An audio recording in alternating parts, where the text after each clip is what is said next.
had always been a skeptic, one of those people who brush off coincidences and claim the world operates on logic and rationality. There's no such thing as fate or signs from the universe. Life is a series of random events, and we navigate through them as best we can.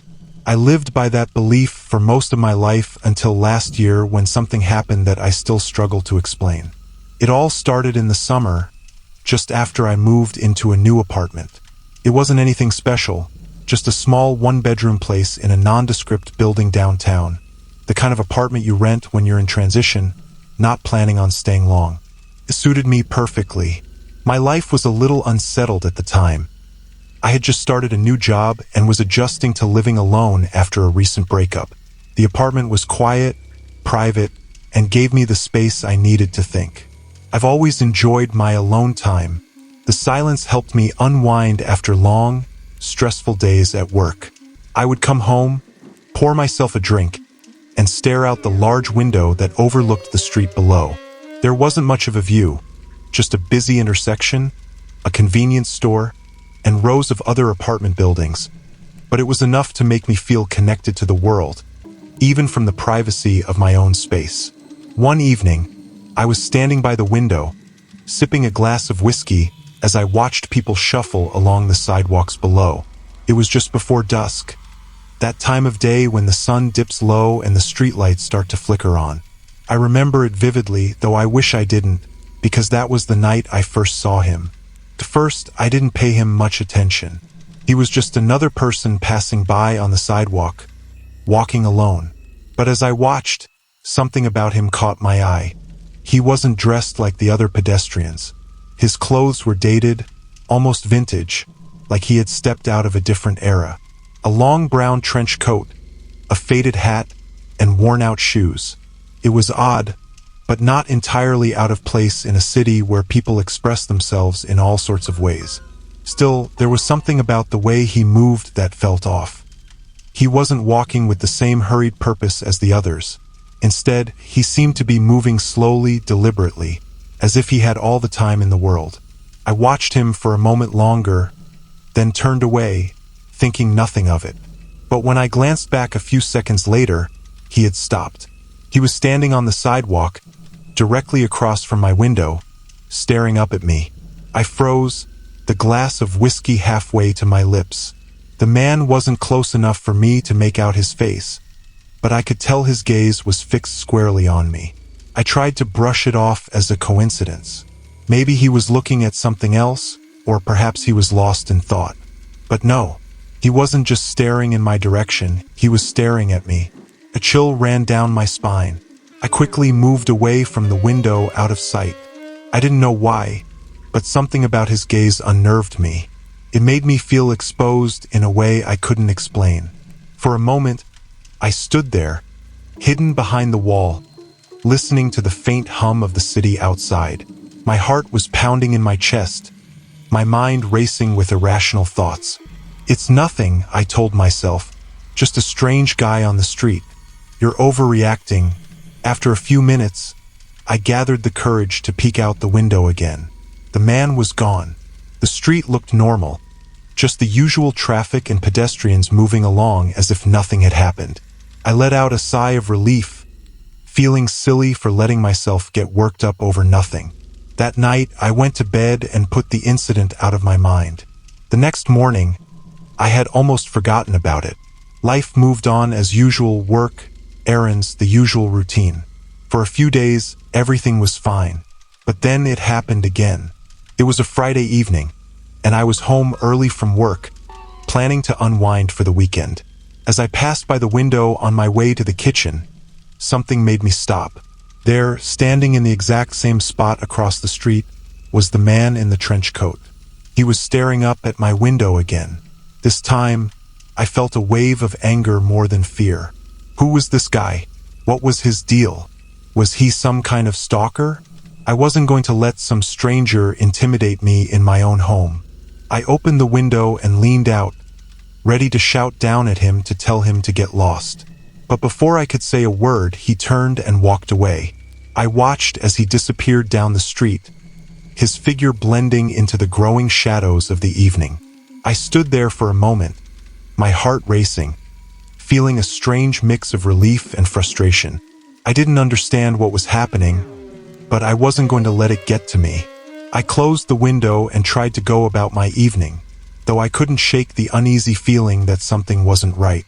Over the next few days, I became more aware of the man.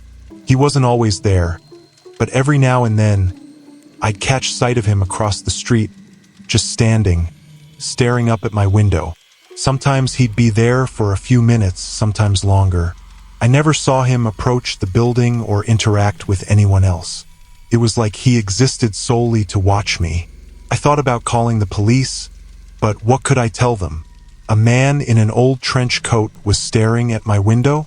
It wasn't exactly illegal, and besides, he wasn't threatening me, just watching. Still, his presence unnerved me more than I was willing to admit. I started drawing the curtains every night, avoiding the window altogether. But even that didn't stop the growing sense of unease. Then came the night that changed everything. I had just gotten home from work later than usual and was going through my usual routine, locking the door, kicking off my shoes, and heading to the kitchen to make dinner. It was already dark outside, and the apartment was quiet, save for the faint hum of traffic. I hadn't even glanced at the window, too tired to care about the man anymore. But as I stood at the stove, I felt it, a sense of being watched. It was so strong, so overwhelming, that I couldn't ignore it. Slowly, almost reluctantly, I turned and looked toward the window. My heart nearly stopped. It was inside my apartment. The man in the trench coat was standing in the corner of my living room, half hidden in the shadows, and he was staring at me, just as he always had from the street. But this time he was much closer.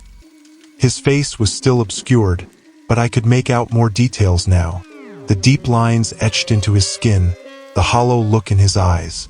I dropped the spoon I was holding, the clatter echoing through the apartment. I couldn't move, couldn't breathe. How had he gotten inside? The door was locked, the windows closed. It didn't make sense. Nothing about this made sense. "What do you want?" I stammered, my voice barely a whisper. He didn't respond. He just stood there, motionless, watching me with that same unnerving intensity. I took a step back, my mind racing, trying to figure out what to do. Should I run? Call the police? My phone was on the counter, just a few feet away, but I couldn't take my eyes off him. Every instinct in my body screamed at me to get out of there, but I was frozen. Finally, after what felt like an eternity, he moved. He stepped forward slowly, deliberately, as if he had all the time in the world. His shoes made no sound on the hardwood floor. I backed away, my hand shaking, my heart pounding in my chest. I didn't know what he was going to do, but I knew I had to get out. Just as I turned to run, he spoke. The words stopped me in my tracks. His voice was low, gravelly, like he hadn't spoken in years. I turned back to face him, my mind racing. What are you talking about?" I asked, my voice trembling.